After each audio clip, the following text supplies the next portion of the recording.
So the S10 family was released a while ago already, and ever since it hit every reviewer, the feeling across pretty much everybody was it looked to be more of a big deal than theoretically it was supposed to be. After all, it was an improvement upon a formula that Samsung had been working on since the S8, right? So now, after quite a while with the S10 Plus as my only phone and taking it as the only camera with me to the top of mountains and fjords, from icy lakes to the middle of the Pacific Ocean, to hot boiling springs, to Middle Earth, from there and back again, I can comfortably say that the S10 Plus is still in my pocket because it feels right.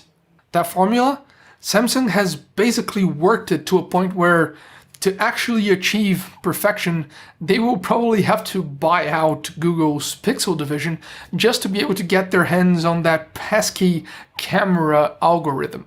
And that's more of a joke than anything else, but if the Pixels are today the A+ camera in the market, Samsung is holding hands with Apple and Huawei being the A camera in the market.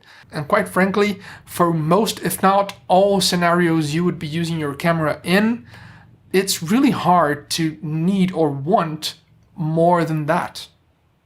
Now, credit where credit's due, Samsung's design team have indeed outdone themselves. The design of the S10 Plus may seem, if you just bat an eye at it, as incremental on top of the S9 and S8, but those phones weren't really showstoppers. And the S10 Plus actually got me stopped in the middle of the street multiple times with people asking, hey, that's an S10 Plus, right? And the usual reaction was, wow, that's pretty. An evolution, yes, on the rectangular glass sandwich we've been accustomed to for the past several years at this point, but apparently an evolution in the right direction. But you can't talk about how good the S10 looks without mentioning the display, and it's glorious.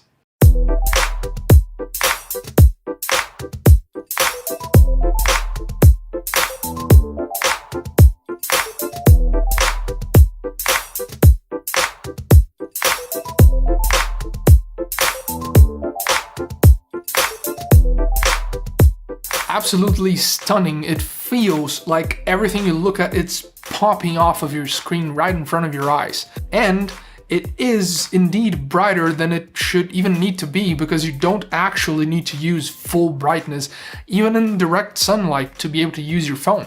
And that's really good, because it means you can use your phone whenever.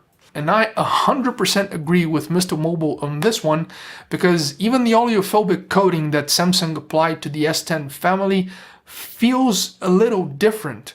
This glass screen is almost unreasonably smooth. When it comes to the display game, Samsung is alone. It doesn't matter if they don't use higher refresh panels and all that stuff.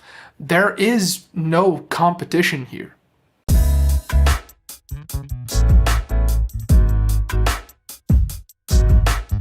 Ultimately, there isn't such a thing as a perfect phone. What can come close to that is the perfect phone for you, or what it feels to be the perfect phone. Because it does everything you need it to in an easy manner. It just works seamlessly, effortlessly, and that is exactly the way I feel about my time with the S10 Plus. From taking it out of the box on day one after release, then setting everything up and start to use it actually to test everything, all the tasks I had to get done were dealt with no hiccups. Every photo and video I wanted to take were shot with no hassle. Every app opening, every game playing, every update installed seamlessly, effortlessly. And as time starts to pass by, you begin to notice different little things that all add up to that beautiful experience, like battery optimization for one. Samsung always had software trying to make things work better and keep your phone alive for longer and, smoother for longer, but they weren't always successful. But this time I was actually gifted extra peace of mind that I would get to the end of the day not being left without a phone, and even further from that, that I would actually be still left with enough that if I needed to or wanted to stretch a little bit more and get even more done with that same charge, I would be able to. And that peace of mind builds up to quite a lot.